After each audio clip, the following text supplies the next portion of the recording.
Why not? I mean, let's face it. Why not? Eh? Nothing. Drop in a pub after work. We'll take it from there. I'll be there. Sammykins.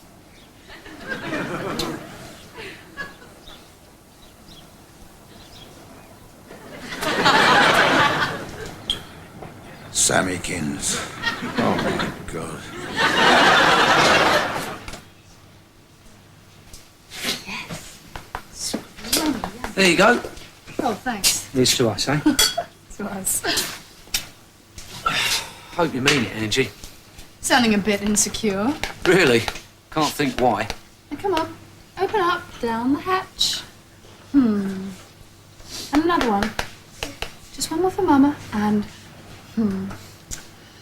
Oh, Joe. What goes on in your head? That's what I want to know.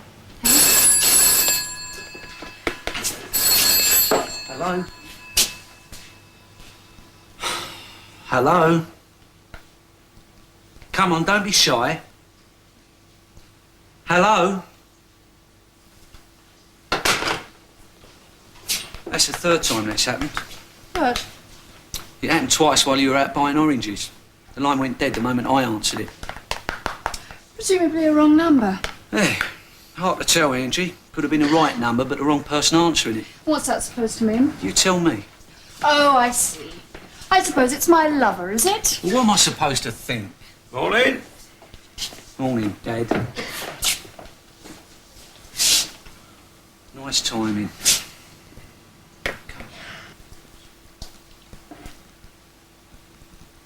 Pull yourself together, Daphne. Pull yourself together. And stop talking to yourself.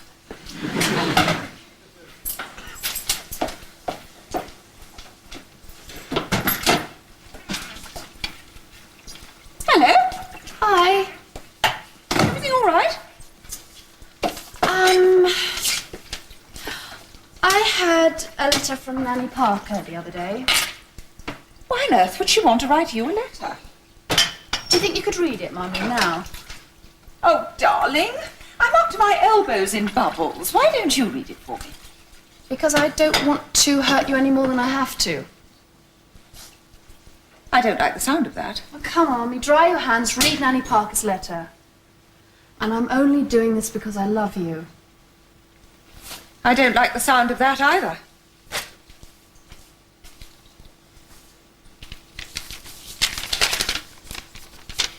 My dear little Angela, when your mother visited me recently, she was surprised to find that my illness had changed my views on life. I feel so guilty at having suppressed any joie de vivre she may have felt in her formative years. It has left her with an instinctive aversion to the lighter side of life and has made her what she is today, a hopelessly snooty bundle of prejudice. I know that she cares for Sam, and it breaks my heart that she'd rather die than admit it. I write to you in the desperate hope that you can help your mother find her way. I have this nightmare vision of Daphne at 90. There she sits, her life behind her, a lonely, embittered old crone, and a woman who has a chance of happiness but never take it. With much love, Nanny Parker. Old crone, old crone. There's still time, Mummy. Still a relatively young crone. P.S. I am deeply fond of your mother, so please send her all my love, but for God's sake, don't show her this letter.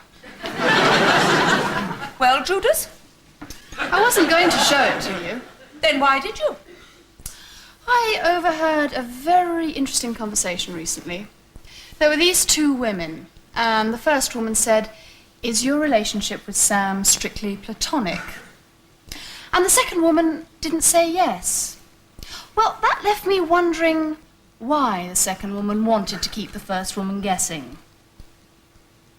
Any thoughts? Now that is what they call a magic moment, Dad. It had the lot. Wisdom, innocence, age, youth, hope, pathos. Had everything. Pure Hollywood. Had everything but Lassie. Do cheer up, Dad. Rhonda's the best thing that's happened to you in years. Count your blessings. I do, but believe me, A mauve sweater ain't one of them. What have you got against mauve? I've got a couple of numbers in mauve. Yeah, well, you may have noticed I haven't wanted to borrow any of your clothes. Dad, real men can wear mauve, I've proved it. Yeah. Yeah, and the last thing I need is fashion advice from man at Millets. Not me, son. Man at Oxfam. And I don't heave up at the sight of mauve. It's just not my colour, that's all. And what bothers me more, why I didn't tell Rhonda I prefer a green jumper or a blue one or any other colour but mauve. So why didn't you? I don't know. Rhonda and me, it's all so polite. Polite? Yeah, we're both clutching at straws, only she's clutching harder.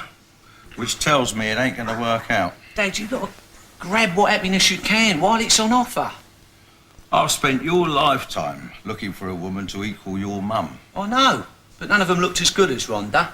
What I like about her is her sunny disposition, always cheerful. True. She's not one of these women that just insult you all day. You may find this difficult to understand. On the face of it, Daphne and me, arm in arm, makes about as much sense as the Channel Tunnel. But think of the adventure, son. Think of the adventure. Dad, if you want adventure, go and explore Rhonda. You know what made me and your mum work? Because we were a match for each other, which made for quite a lot of battles between us, but there was always a lot of laughing and always a lot of loving. Now, I'm not saying Daphne's perfect. Oh, give me strength. But she does have something in common with your mum. Like what?